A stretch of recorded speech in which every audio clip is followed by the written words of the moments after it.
जंतर मंतर पर गरजे चंद्रशेखर, गोली की बोली को अपने तरीके से जवाब दे दिया। पहली बार जेल जाने से लेकर अब तक की कहानी बताई। चंद्रशेखर को सुनने आए समर्थकों ने जोर से तालियां बजाईं। पहले दलितों के साथ क्या क्या होता था, जब से भीम आर्मी का जन्म हुआ तब से लेकर अब तक क्या हुआ। चंद्रशेखर की कहानी के जरिए भविष्य की राजनीति समझाई। भीम आर्मी चीफ चंद्रशेखर आजाद का यह भाषण कईयों की नींद उड़ाने वाला है। यह अंदाज अलहदा है। चंद्रशेखर के जोश पर उनके कार्यकर्ता कुर्बान हैं। और हम इस देश में मांगने के लिए पैदा नहीं हुए, इस बात को आप लोग याद रखें। मैंने उस दिन भी अपील की। मैं आपको एक बात बस शुरू करूंगा अपनी बात। आप जानते हो, जब मैं पहली बार जेल गया 8 जून 2017 को, भाई बैठ जाओ, देखो तुम खराब कर रहे हो, लौट जाओ लौट जाओ लौट जाओ, मगर खड़े ना हो। मेरी मजाक बनवाना है हो, खेल बहुत बढ़िया। ये वाले तो नहीं काम के हैं, ये तो नहीं मान रहे। तो जब मैं पहली बार जेल गया, आपको पता है कि मैं जब भी जेल गया मैं अपनी व्यक्तिगत लड़ाई में कभी नहीं गया। आप इस बात को जानते हैं, मेरा समाज इस बात को जानता है। अगर मैं झूठ कह रहा हूं तो समाज हाथ उठा के बतावे कि मैं गलत कह रहा हूं।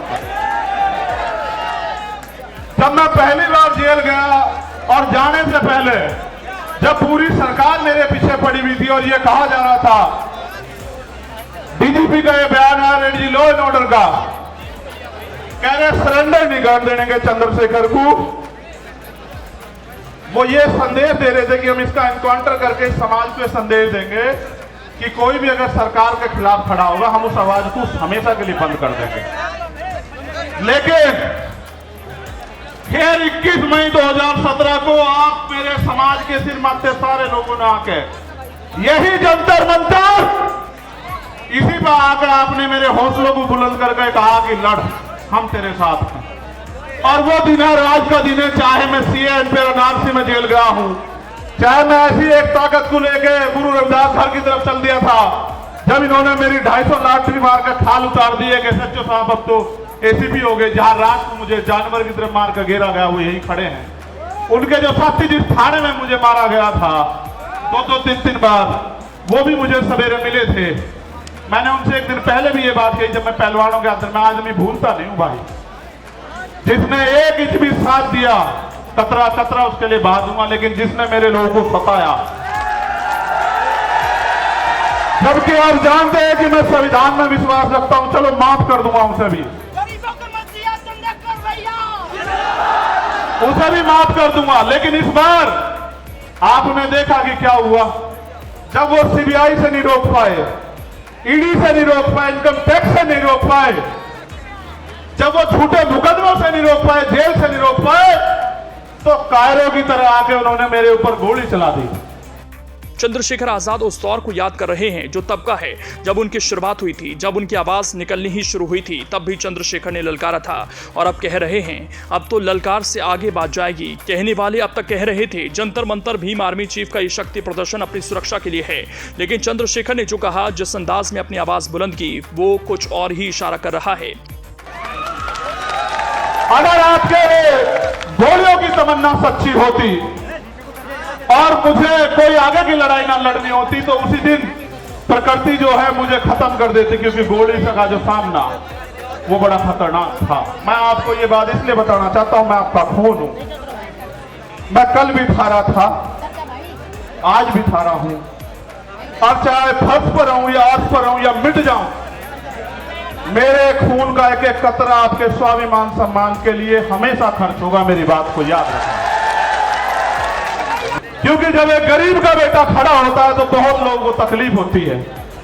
लोगों को लगता है कि ये देश अमीरों का है और अमीर इस देश में राज करेंगे, और गरीब जो है वो खून के आंसू रोगा। मैं आपको ये कहना चाहता हूं कि वो दिन दूर नहीं, गरीब इस देश में खून के आंसू रोने का है, और गरीब इस देश में राज करेगा। ये बात लेके हम लोग सड़कों पर निकलते हैं, और हम तो हर दिन को आखिरी दिन मानते हैं।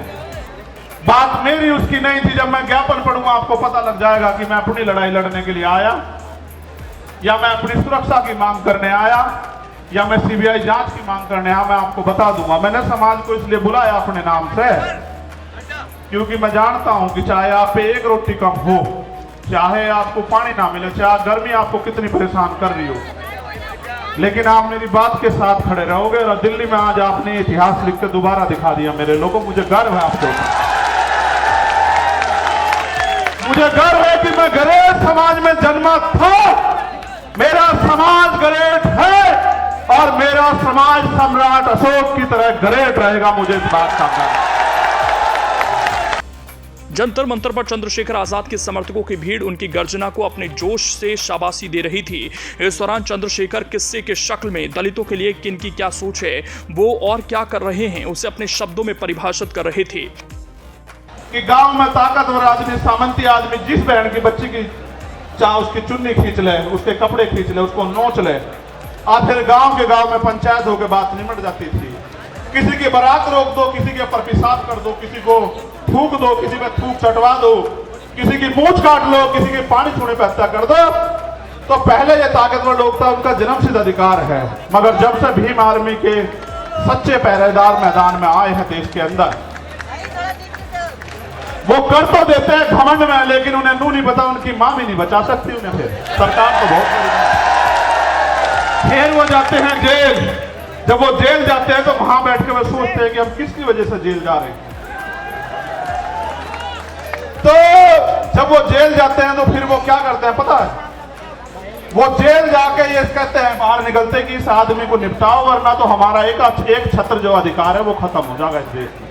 तो जड़ काटने का वो क्या था कि चंद्रशेखर आजाद को निपटा दो।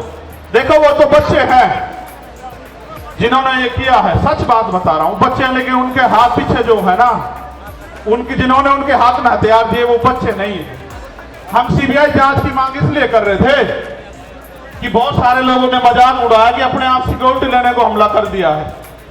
जिसकी रक्षा इतना बड़ा समाज करता हो, जिसकी रक्षा जो है सम्राट वीर भोज के वंशज करते हो, जिसकी रक्षा संत छोटू राम के वंशज करते हो, जिसकी रक्षा गुरु गोविंद सिंह जी के बच्चे करते हो, जिसकी रक्षा सतगुरु रविदास जी महाराज के बच्चे करते हो, जिसकी रक्षा भगवान वाल्मीकि महाराज के बच्चे करते हो।